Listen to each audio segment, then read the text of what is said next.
Boa noite, Deus abençoe todos vocês nesta noite de quarta-feira. Eu quero realizar a oração da noite de quarta, mas antes quero avisar para vocês que eu vou estar trazendo aqui o professor Samuel Nepomuceno explicando sobre o Salmo 139. Você vai ter essa explicação do Salmo 139 como nunca teve na sua vida, eu acredito. Eu acredito que você nunca ouviu sobre Salmos e sobre o Salmo 139 como você vai ouvir agora.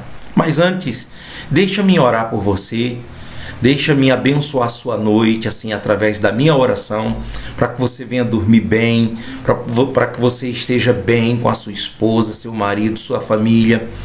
Talvez você diga, mas eu estou em outro horário, você está participando, assistindo na madrugada, no outro dia, então para que você venha ter o dia, tá? Deus, ele não está limitado ao tempo, nós sim. Então, se você não está agora no meu tempo, no nosso tempo, aqui ao vivo, já dá uma boa noite, você que está aí, já dá um sinal aí, um indicador que você está atento, interagindo, coloca a fé aí para ação, né? Clica no sininho aí, você que não está ainda registrado no sininho, nem está inscrito, para poder você receber as notificações do YouTube, dá um joinha aí, tá bom? E assim nós estamos trazendo para todos vocês esta programação, esta live, este link, esta oração. Você pode fechar os seus olhos, abrir o seu coração para poder a gente orar por você e sua família? Então faça isso, tá bom? Então vamos lá. Deus Todo-Poderoso, em nome de Jesus, nesse momento, Pai, eu quero orar por esta pessoa que está aqui comigo agora nessa live ao vivo, ou então esteja em outro momento. Eu quero orar por ela, Deus. Pedir por esta pessoa que abriu esse link, que recebeu esse link de algum familiar, de um amigo. Essa pessoa que é novata aqui, que está começando essa caminhada aqui dentro desse canal É Tempo de Oração. Que o Senhor, ó Pai, abençoe cada um com a sua casa, com a sua família, seus negócios. Senhor, em nome de Jesus, essas pessoas que estão inscritas nesse canal, Pai, É Tempo de Oração, esses que estão dentro do grupo de oração, visita cada um agora. Se tem alguém, meu Deus, que está sentindo uma dor física, uma dor na alma, uma dor do abandono, dor da traição, qualquer tipo de aflição, qualquer tipo de dor, que o Senhor venha aliviar a vida dela, a alma dela agora, em nome de Jesus, e derrame as bênçãos sem medidas sobre elas, sobre cada uma delas, para a honra e para a glória e louvor do teu santo nome, ó Deus. Eu entrego nas tuas mãos esta noite. Se essa pessoa está em outro horário, meu Deus, esse dia, ou seja lá qual for o tempo, Pai, abençoe cada um de nós, em nome de Jesus. Nas tuas mãos eu entrego a minha alma, entregue também a sua. Entregue sua casa, entregue sua família, entregue seu marido, sua esposa, seus filhos, sua parentela, entregue na mão de Deus. Eu vou entregar a minha, você entrega também a sua. Deus, eu entrego a minha alma, a minha vida, e além da minha vida, eu entrego a vida da minha esposa, eu entrego a vida dos meus filhos, dos meus netos, eu entrego, meu Deus, nas tuas mãos a vida de toda a minha parentela, cada um com a sua família, meus amigos, meus irmãos em Cristo, o meu FAP, família, amigos, parentes e irmãos de fé, em nome de Jesus. Amém, Senhor. Então todos vocês vão ter um bom sono nesta noite. Se você está de dia, vai trabalhar, está saindo para o trabalho, está chegando, sejam todos abençoados, em nome de Jesus. Amém? Antes de colocar aqui o professor Samuel Nepomuceno falando e explicando sobre o Salmo 139, então deixa-me colocar aqui as informações para todos vocês. Essas informações aqui, ó, que nós temos dos meus livros, né? Eu tenho o meu livro É Tempo de Oração, que é um livro didático, assim, a oração, um livro introdutório, né, à oração. E tem também o livro Apocalipse, onde o fim é o começo, que é um livro escatológico. É um livro também que é introdutório à escatologia. A gente fez um filtro, né, do assunto escatológico e a gente traz para vocês em apenas 200 páginas desse livro. Então, se você quiser adquirir um dos livros, então entre em contato comigo nesse número que está na tela, 31 975 74 90 08, e nós estaremos te orientando se você quer um livro digital, se você quer um livro impresso, e aí a gente te guia para poder você adquirir esse conteúdo muito importante para a sua vida espiritual. Tá bom?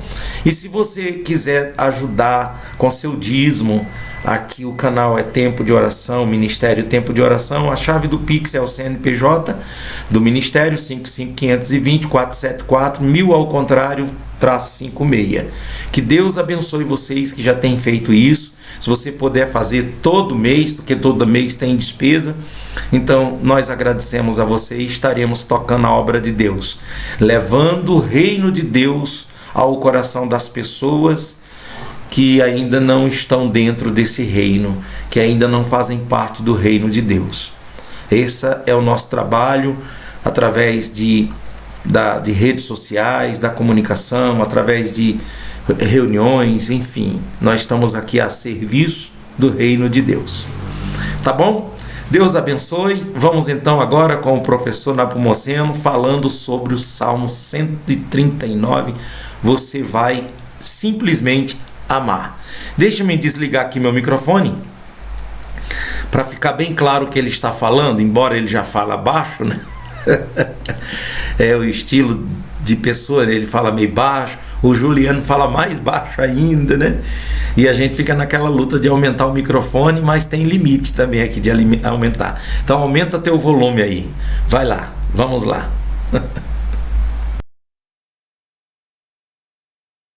Queria ler então o Salmo 139 e falar um pouco sobre os gemidos da alma e o cuidado de Deus. Os gemidos da alma e o cuidado de Deus.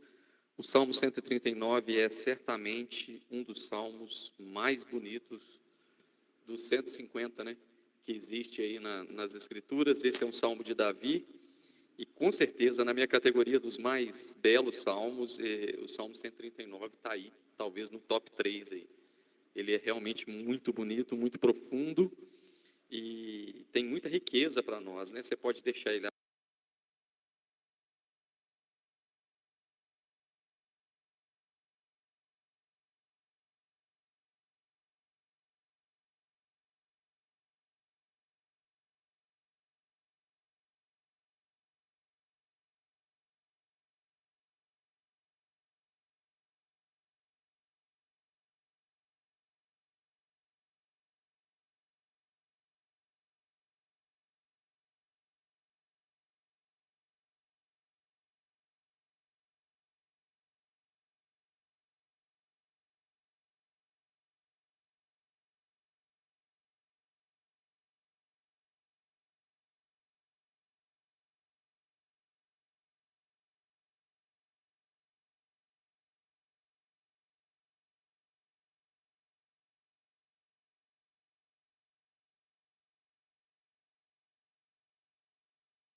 aberto enquanto a gente dá uma meditada, e aí eu vou fazer uma exposição. A gente vai versículo por versículo, são 24 versículos, mas eu vou dividir esses 24 versículos em 3 blocos e a gente vai mastigando esse texto.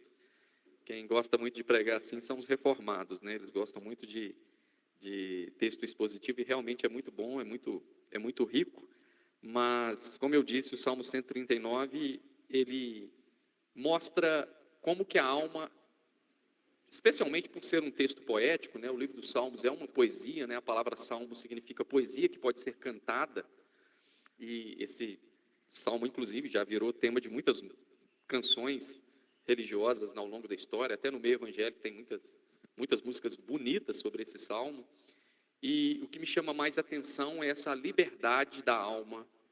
E a poesia traz muito isso, né? Essa capacidade de tentar colocar em palavras a nossa subjetividade, quem a gente é diante de Deus. E eu gosto muito do livro dos Salmos por essa liberdade poética e essa liberdade espiritual.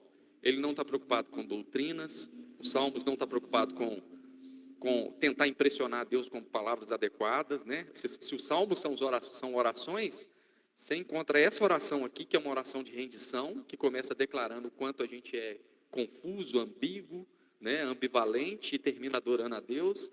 Mas você encontra salmos onde o salmista está extremamente alegre, feliz, dando graças a Deus. Tem salmos que ele está otimista, falando assim, oh, graças a Deus, não sou como esses homens por aí, porque eu tenho andado, parece até um fariseu orando, né? Que eu tenho andado na tua presença. Outros salmos, ele está completamente culpado, aflito, angustiado, porque a gente é assim. O salmo é assim. O salmo é um exemplo clássico para a gente que não existe script para oração. Não existe uma oração adequada, como orar bonitinho. E o mais incrível é que tanto não há um formato, há uma espontaneidade na oração, no falar com Deus, como também não há uma preocupação ritualística para fazer direitinho, né? Tem hora que eu não sei se você já se perdeu em oração. Você já começou a orar, de repente você começou a pensar, esqueceu que estava orando e viajou nos seus pensamentos? Então, isso é salmo. Porque isso tudo é oração e acontece diante de Deus. Inclusive quando você está amargo assim.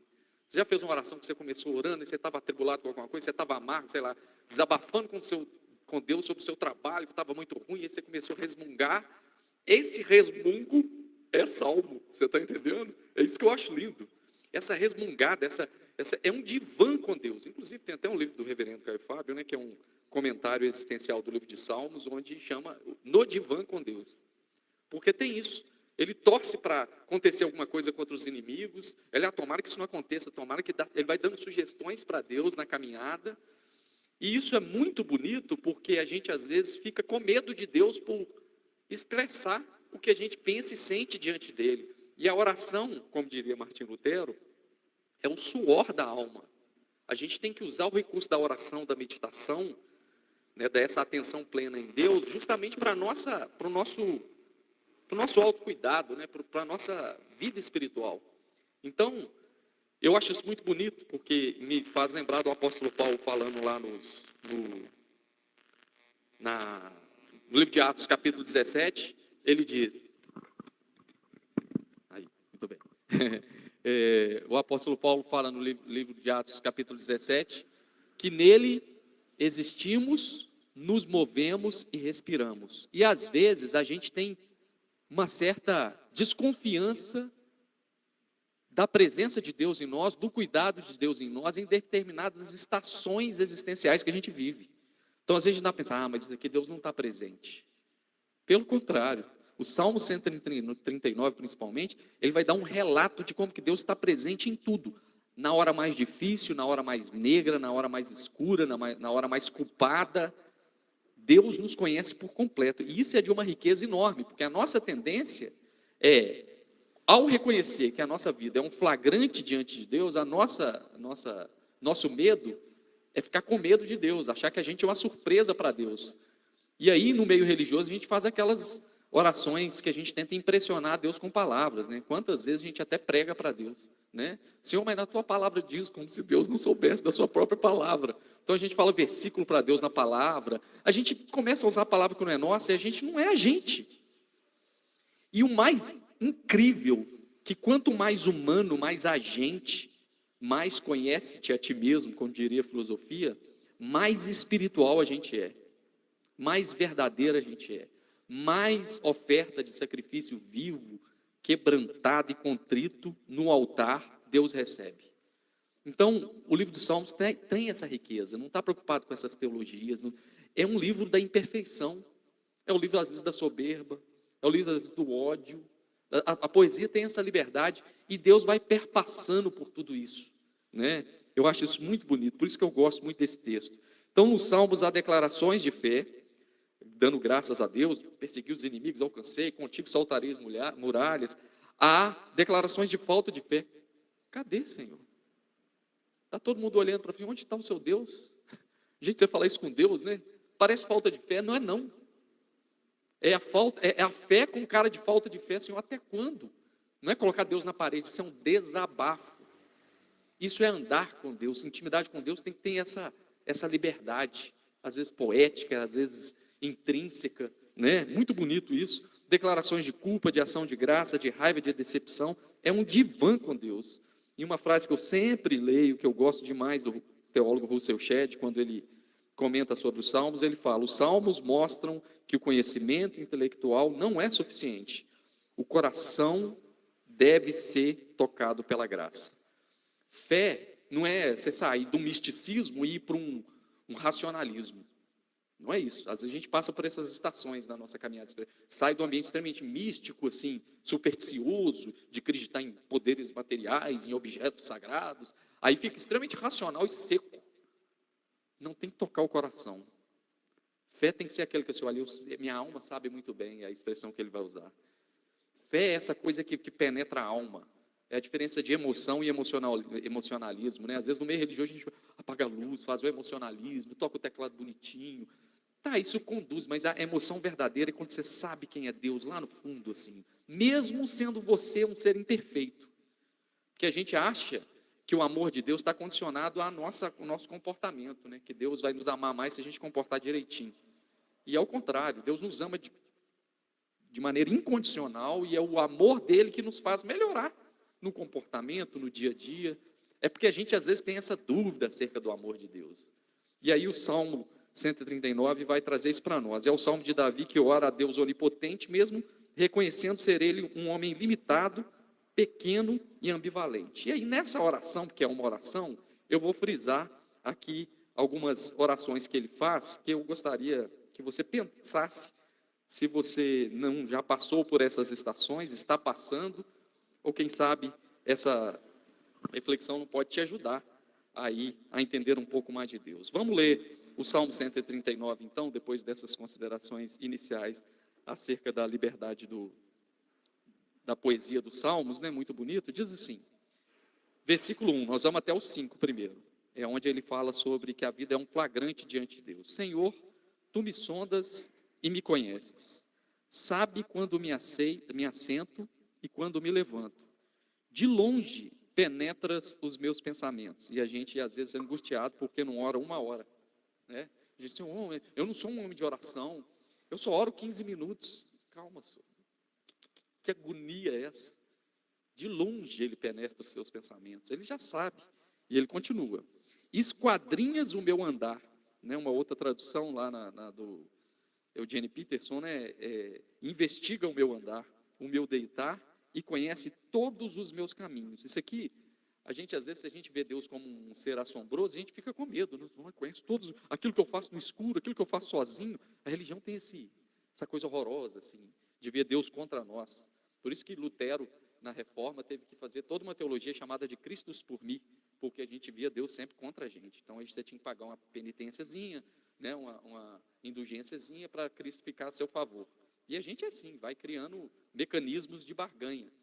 E aqui ele está falando, olha, esquadrinha o meu andar, o meu deitar, e conhece todos os meus caminhos. Ainda a palavra não me chegou à língua, e tu já conheces ela toda. Nem ele, Davi, sabe de si mesmo. Senhor, nem eu sei da palavra que chegou à minha boca. O meu inconsciente confuso, aí a psicanálise ia ajudar bastante, né?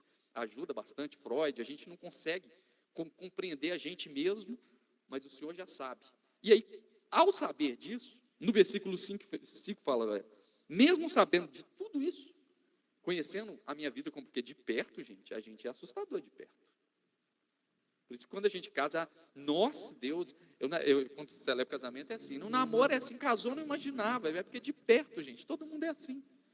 Quem te conhece de perto sabe como é que é muito bonito assim publicamente, mas Deus conhece a gente publicamente, mas conhece também intimamente, né? E ao invés dele falar assim, nossa, Deus me conhece nesse nível, o que eu faço no escuro sozinho, né? O que eu penso, ele teria medo de Deus. Ele não, ele vai falar, tu me cercas por detrás e por diante, e sobre mim põe a sua mão. Olha que beleza. Ele falou assim, olha, Senhor, eu te amo, A minha vida é um flagrante diante de ti, e eu sei que o Senhor está comigo, o Senhor não se assusta comigo. Eu não sou uma novidade para o Senhor. Por isso que não adianta eu tentar te impressionar. Tu me conheces profundamente, a minha vida é um flagrante, mesmo conhecendo, esse primeiro bloco mesmo conhecendo quem nós somos, o Senhor está conosco e nos guarda. Olha que riqueza, Ele nos conhece na esfera pública, que é assentar e levantar, todo mundo vê, chegou e tal, te conhece ali, né? Geralmente quando a gente casa, a pessoa sabe quem a gente é de perto, né? Agora Samuel professor é um outro sujeito, Samuel em outro lugar é outro sujeito, Samuel aqui pregando é outra coisa, né? E a Joana me conhece de perto, né? Mas ainda há uma dimensão que não é só pública, é privada, é aquela mais íntima, né? Quando eu assento, quando me deito, me levanto, é a dimensão pública, e tem a dimensão íntima, que são os pensamentos, de longe penetra o pensamento. E eu lembro que uma experiência que eu tive com meu pai, na época que ele já estava acamado lá no seu, bem finalzinho da vida, né? Meu pai teve mal de Parkinson por muito tempo, 18 anos, e os últimos 8 anos ele ficou acamado. E ficou por várias temporadas, isso na minha adolescência, na minha vida mocidade, na minha mocidade antes de casar. E ele ficava, por muitos tempos, quando ele tinha alguma crise do mal de Parkinson, ele tinha que usar a sonda nasogástrica, né? Aquela que vai pelo nariz. E aí eu lembro da primeira vez que ele tirou a sonda, e ele já estava, né, com demência, então não podia tirar, mas aí você tinha que ficar monitorando, e meu pai tirou. E eu tomei um susto, porque eu nunca tinha visto, né? A Joana acostumada, a enfermeira, ela inclusive passa essa sonda, né?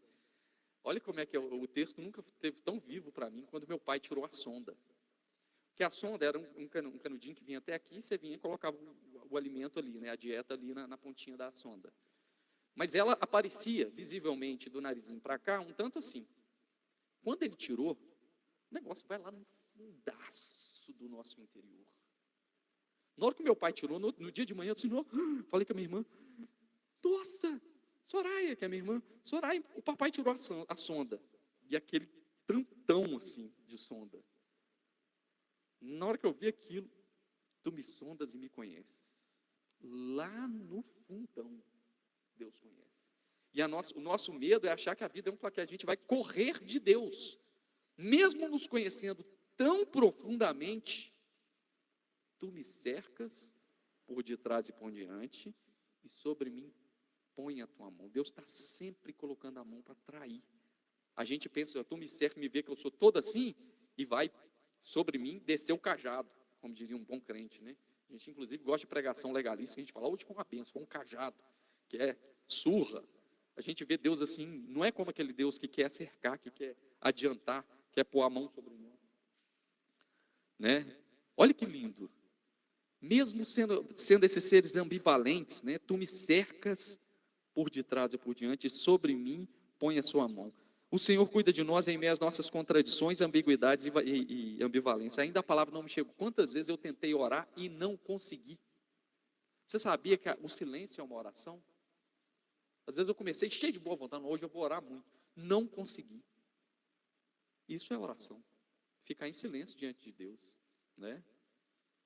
Já muitos falam de oração que era só o silêncio, sentar e ficar em silêncio, e meditar e entregar a mente. Olha, Senhor, eu vou pensar diante de Ti, não vou ficar aqui fazendo protocolo, fazendo um script assim, de ordem de como que eu vou orar, porque tem hora que eu não me conheço, não consigo nem processar os meus pensamentos. É tanta coisa acontecendo ao mesmo tempo, que você fica angustiado.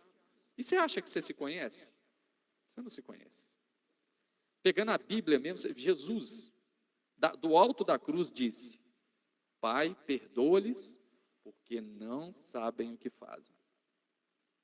E ainda assim, Ele põe a sua mão sobre nós, né? Outro texto clássico é do apóstolo Paulo. Eu não compreendo muito bem o meu jeito de agir. O bem que eu quero fazer eu não faço, o mal que eu não quero esse eu faço. A gente está assim. O profeta Daniel falando, Senhor, a Ti pertence a honra e a glória, e a nós a confusão de rosto. A nossa confusão subjetiva. Eu sou esse ser que às vezes eu estou diante de Ti, todo confuso. Mas ainda assim, Tu me cercas por detrás e por diante, sobre mim põe a Tua mão. Porque Deus é amor. A gente não é, a nossa alma às vezes fica angustiada, mas Deus vai passando por aquilo ali. Nele existimos, nos movemos e respiramos. Então, a primeira dimensão do versículo 1 até o versículo 5 é o cuidado de Deus diante das nossas contradições subjetivas. Eu falo assim, olha, meu Deus, eu de perto, eu sou um pouco assustador. A gente não surpreende Deus, Deus nos conhece. De longe ele penetra o pensamento. Eu sei o que você está pensando. E a gente ai, meu Deus, já fica com medo. Calma, eu estou te atraindo, eu estou te cercando. Isso já é um sinal de Deus te cercando, mesmo vivendo as suas principais ambivalências. Aí, do versículo 6 em diante, até o 12 mais ou menos, ele diz assim, tal conhecimento sobre Deus, que conhece a nossa subjetividade e ainda está conosco, é maravilhoso demais para mim, é sobre modo elevado, não posso atingir. Aí, depois disso, a gente pode falar, não, minha vida é um flagrante, eu vou correr de Deus. Ele até tenta. Falou, meu Deus, mas o Senhor me conhece no escuro, o Senhor conhece meus pensamentos, o Senhor sabe que eu estou orando aqui, mas eu estou querendo mesmo é que o raio, que o parta, cai na cabeça daquela pessoa. Né? A gente fala, oh, meu Deus, mas o Senhor sabe aqui, mas eu estou todo angustiado, meu coração tem inveja, tem umas ganância estranha. E o Senhor conhece, isso conhece. Nossa, Senhor, eu tenho uma pulsão, eu tenho um vício, o Senhor conhece, conhece. E aí, ao invés dele tentar correr de Deus, ele não consegue, né? Que ele fala, mas como que eu vou correr do Senhor? Versículo 7. Para onde me ausentarei do teu espírito? Para onde fugirei da tua face? Se subo aos céus, lá estás. Se faço a minha cama no mais profundo abismo, lá estás também. A gente acha que Deus está só na igreja, que Deus está só com certinho, né? Se subo aos céus, lá estás. Se faço a minha cama no mais profundo abismo, lá estás também. Se tomo as asas da alvorada e me detenho no confim dos mares, esse versículo é tão bonitinho, né? Olha a riqueza poética. Se tomo as asas da alvorada, querendo dizer assim, olha, se eu acordo bem cedo e sumo, o Senhor vai estar lá também. É isso que ele está dizendo de maneira para tomar as asas da alvorada, acordar bem cedo assim, na alvorada, e ir para os quintos, confins da terra. Não, o Senhor vai estar lá também. Eu fico impressionado como que essa galera consegue desviar. Ah, mas o sujeito está desviado. Desvia da religião, desvia da igreja, mas quem experimentou esse Deus aqui, que a gente está falando de Davi, que nele nos movemos, existimos e respiramos, não tem como fugir dele. Você vai estar em qualquer lugar, lá no mais profundo céu, bonitinho, ou no mais profundo abismo, lá está. E você vai tentar correr dele, lá estás também. Que riqueza!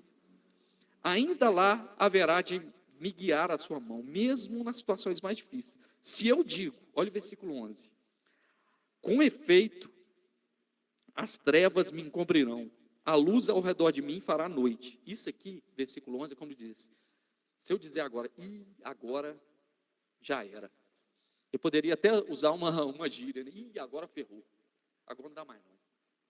Até nesse momento, o Senhor está com a gente e nunca já era. Porque as trevas e a luz para o Senhor é a mesma coisa. Quantas vezes, não sei se você já passou em alguma estação da caminhada, às vezes você já viveu o céu e Deus está lá, é lógico, né? Quando está tudo bem, a gente sempre dá graças a Deus quando está tudo bem. E quando você vive o dia mais escuro, fala assim, o Senhor está aqui comigo também, ou às vezes você pode viver nem o dia, nem o céu, nem o escuro, mas você fala, agora já era, não tem como mais. Deus está lá também.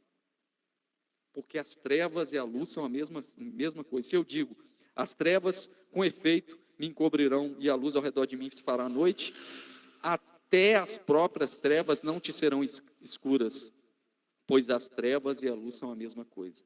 Então, se do versículo 1 ao versículo 5, 6, ele fala de que Deus está conosco apesar das nossas contradições, de ser um flagrante, a nossa subjetividade, nos conhecer de perto, nem a gente se conhecendo tanto assim, né?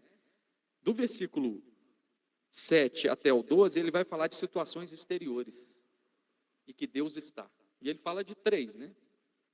O céu, a gente vive situações e fala, não, glória a Deus, quem nunca viveu uma fase boa, né? Aí a gente dá graças a Deus fácil.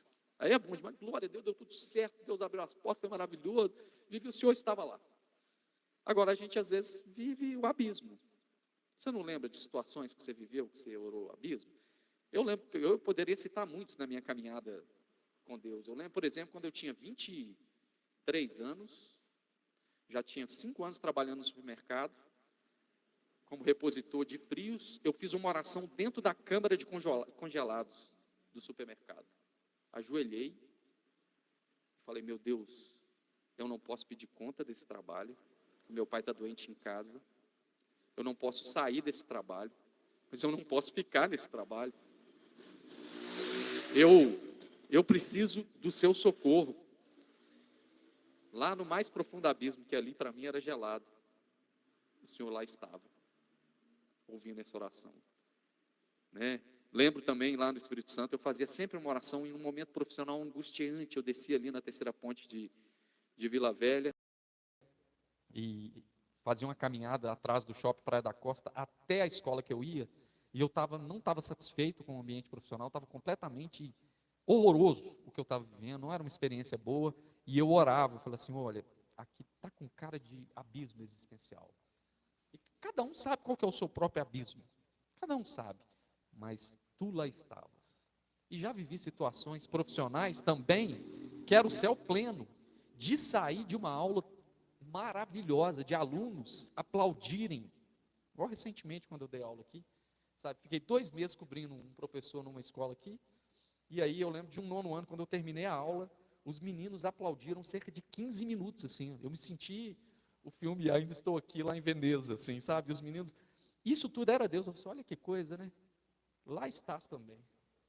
E eu sabia que eu estava contribuindo para a formação daqueles meninos, eu já vivi o abismo lá, e já vivi também o céu.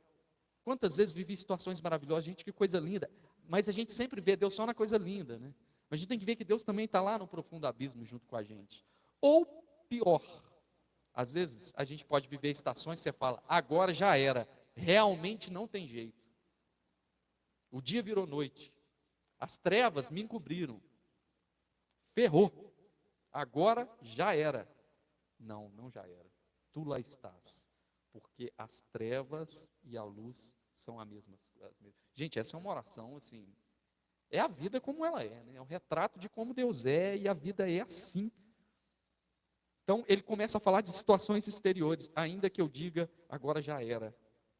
Para ti, trevas e luz são a mesma coisa, e a gente tem que guardar isso para a gente. Se Deus nos conhece, está conosco mesmo nas nossas ambivalências, que a gente fica naquela doido para ser santo, para ser melhor, e não consegue, peraí, Deus está ali nos cercando por detrás e por diante, está pondo sobre nós a sua mão, né? E ainda que eu viva situações exteriores terríveis, de abismo, ou céu, ou situações aparentemente irreversíveis, que eu falo, agora já era, isso aqui não tem cura, ainda assim o Senhor está comigo. Que oração, né? Que oração. E aí ele continua do versículo 13. Pois tu formastes o meu interior. Ele começa depois de uma oração dessa, ele começa a dar glória a Deus, né? E reconhecer a grandeza dele. Tu formastes o meu interior, e tu me teceste no seio da minha mãe. Eu não sou uma surpresa para o Senhor. Não adianta tentar te impressionar. É o Senhor que me formou, né? Graças te dou, porque visto que por modo assombrosamente maravilhoso me formastes, e as suas obras são admiráveis. E a gente começa a se deleitar nessa grandeza de Deus, de saber, de descansar no amor dele, da confiança no amor dele. E aí ele termina esse versículo 14 com uma expressão que eu amo, que ele fala, e a minha alma sabe muito bem. Gente, a alma de quem foi tocado por esse Deus. Aqui a gente não está falando de experiência religiosa, a gente não está falando de doutrina, a gente não está falando de regras morais, de etiqueta de igreja, para você cumprir direitinho, seguir direitinho, né? Não, a gente está falando de um relacionamento com Deus, a gente está falando de espiritualidade. E quem sabe desse Deus, do qual, mesmo sendo você quem você é, sendo um flagrante diante de Deus, ainda sabe que Ele te cerca por detrás e por diante, mesmo vivendo o mais profundo abismo, ou até mesmo o céu, a tua mão ainda lá está nos guiando. Quando a gente entende isso, sabe que a nossa alma aquieta nos braços dele e sabe muito bem. É aquela grande declaração de Santo Agostinho, né, quando ele diz que Senhor, duro é te seguir, mas é impossível te deixar. Ele fala, minha alma sabe muito bem, tem coisa que é só minha alma, só o Senhor pode aquietar minha alma. Que declaração, né? E aí você pode viver situações que nada preenche o seu coração. Por quê? A sua alma sabe muito bem que o que te preenche é a presença de Deus. O que te preenche é essa certeza desse cuidado, né? Então, eu acho isso muito bonito. Me impressiono com as suas obras e com as suas grandezas, e a minha alma aflita sabe muito bem. O pardal encontrou casa e a andorinha ninho para si, e eu os seus altares. Somente o Senhor tem palavras de vida eterna, e isso é bonito, né? É por isso que eu não consigo desviar. Tenho pelo menos aí 25 anos de evangelho, vivi crises de fé, reformulações teológicas, tudo isso não é nada perto da certeza desse tipo de relacionamento e da minha necessidade, da minha sede interior desse Deus do qual minha alma sabe muito bem do que eu estou falando. Só nele. É o que me faz acordar de manhã.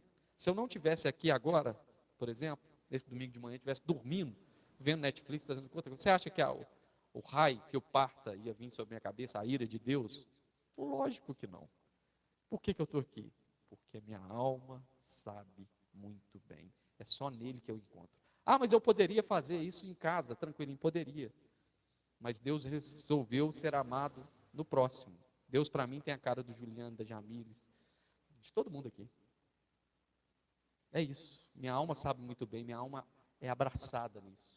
E essa certeza do amor dele, independente da situação que eu vivo, da mais confusa subjetividade, da mais assombrosa exterioridade, uma certeza: tu estás comigo e minha alma sabe muito bem, para perder o medo de Deus. E aí no versículo 15 em diante, ele continua, né? E os meus ossos não te foram encobertos quando no oculto fui formado e entretecido como nas mais profundezas da terra. Quer dizer, é o Senhor que me conhece, conhece todos os meus órgãos, a minha subjetividade, a minha formação. Versículo 16, os teus olhos me viram a substância ainda informe, e no teu livro foram escritos todos os meus dias, cada um deles escritos e determinado, quando nenhum deles ainda havia. Dorme com esse barulho sobre a liberdade humana e a soberania de Deus, que já conhece de todas as coisas. Não tente entender, apenas creia. A gente é livre, mas a gente não é uma surpresa para Deus. Já está tudo sobre o seu devido conhecimento, porque Ele é Deus. Que preciosos, versículo 17, para mim, ó Deus, são os teus pensamentos. Isso me alimenta. E como é grande a soma deles. Se os contasses, excedessem o grão de areia. Tamanha é essa sabedoria. Contaria, sem jamais chegar ao fim. Aí o versículo 19 em diante, você vê como é que é a oração. De repente ele está adorando a Deus, agora começa a rogar praga. Isso é salmo.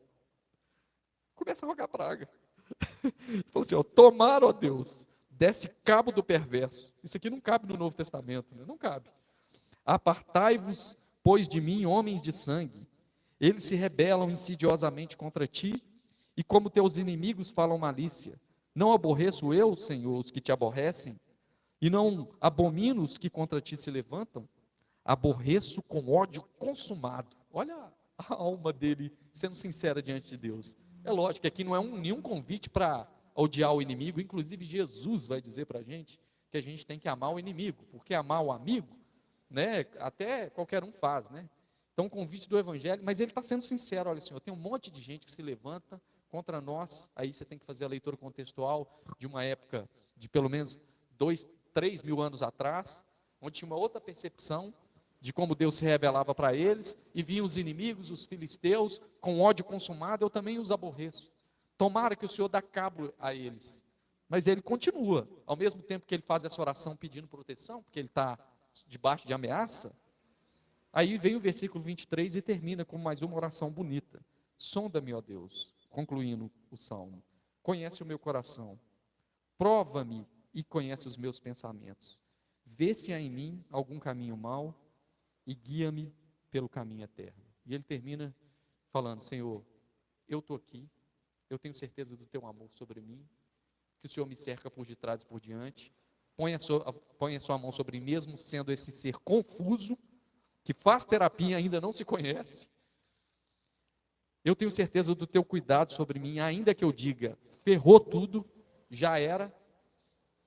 A minha alma sabe muito bem do teu amor, mas eu quero melhorar. Essa é uma oração que todo mundo que anda com Deus, fala assim, Deus sabe quem eu sou mesmo, sou todo vacaiado, ele põe sobre mim a sua mão e me cerca. Não, ele fala, olha, ele termina, Senhor, minha alma sabe muito bem, mas por favor, guia-me pelo caminho eterno, que é o caminho dos teus braços. É praticamente impossível estar nos braços do Senhor, andando no caminho eterno e ser a mesma pessoa. Isso não é lição de moral, de querer impressionar os outros, isso vaza. Jesus vai dizer que aquele que crê em mim, como diz as Escrituras, rios de água viva fluem do interior. Você não precisa de dar testemunho. Crente que tem esse programa, você tem que dar testemunho. Eu não dou testemunho. Eu sou testemunho. Vaza de mim. Se eu ficar preocupado em dar testemunho, eu estou sendo um artista. Eu estou sendo hipócrita. Essa era a figura do hipócrita na tradição grega, né? Que colocava uma máscara. Aí eu faço aqui para todo mundo ver, eu estou dando testemunho. Mas e de perto? E no flagrante? Quando assenta, levanta, vaza de você. Rio de água viva flui, poderia usar até essa tradução, vaza do seu interior. A pessoa fala, essa pessoa é tão diferente. Tentar dar testemunho agrada mais a crente, mas lá de fora quem quer ver fluir de você esse caminho eterno, porque você tem esse nível de intimidade com Ele. Então, essa é uma leitura existencial do texto bíblico. Para ler isso, você tem que deixar de lado vida religiosa, preocupação com dogmas, com legalismos, com misticismo. É a alma nua diante de Deus. É os gemidos da alma e o cuidado de Deus perpassando por isso. Esquadrinhas o meu andar, né? Essa expressão aqui da Revista Atualizada, esquadrinhar e colocar em pequenos quadros. Sabe aquela foto de pixel, de longe você vê ela assim, você vai colocando direito, vai vendo as imperfeições assim, ó. Você vai dando zoom, aí vai ficando os quadrinhos dos pixels. É isso que é esquadrinhar. Investiga tudo isso, me conhece, mas me cerca por detrás e por diante, e eu faço essa oração. Por favor, Senhor, minha alma sabe muito bem, guia-me pelo teu caminho, que é o caminho eterno. Eu acho que vale a pena fazer esse tipo de o que a gente disse aqui que pode ter te interpelado em alguma coisa, mas que você possa fazer essa oração junto com Davi e junto com a gente nessa manhã. Vamos orar? Senhor, nós te agradecemos. Muito bem. O que vocês acharam? Qual é a sua ótica? O que você escreveria aí nos comentários sobre esta aula, sobre esse ensinamento do Salmo 139? Espero que tenha lhe ajudado. Esse é o propósito e a proposta do canal É Tempo de Oração. E você que é inscrito e não tem clicado no sininho, clica para poder você receber as novas recomendações. Se você não é inscrito, se inscreva. Ajude a divulgar esse canal para que nós possamos levar o reino de Deus aos corações das pessoas que ainda não estão dentro desse reino. Vamos trabalhar para o reino de Deus, não para uma placa denominacional, para uma instituição denominacional, mas vamos trabalhar para o reino de Deus, independente da religião, da denominação. Vamos levar o evangelho, a verdade pura, sem mistura, levar aos corações das pessoas. Tá bom? Se você quiser ajudar o canal, ajudar o ministério a fazer esse trabalho, então você vai aqui na descrição. Você que está chegando agora, talvez você não viu que eu coloquei lá no início o QR Code, coloquei também o Pix, a chave do Pix, lá no Pix. Se você se interessa para isso, para a honra e glória de Deus, e louvar a Deus e agradar a Deus, então faça isso. Deus te abençoe e até o próximo. Tchau, tchau.